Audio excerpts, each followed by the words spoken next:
আসসালামু আলাইকুম রহমতুল্লাহ বরকাত। পৃথিবীর সর্বশ্রেষ্ঠ ও সর্বোত্তম পানি হচ্ছে জমজম পানি। এই যে আমরা এখন চলে আসতেছি, এই যে হারাম শরীফের 87-88 নাম্বার গেট, এর অপোজিট পাশে জমজমের কূপ দেওয়া আছে। এখন আপনাদেরকে দেখানোর চেষ্টা করব।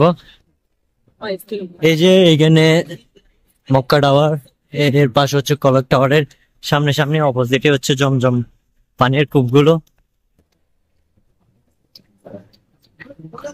চাইলে বোতল পুরাও নেওয়া যায় এবং এখান থেকে হাতে নিয়ে পান করা যায়।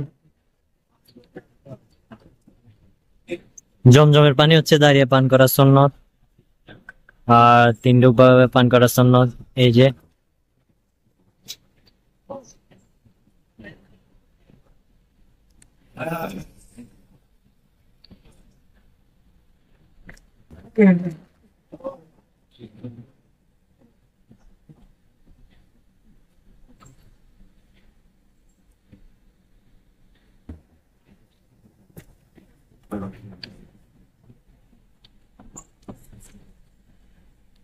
শান্তি।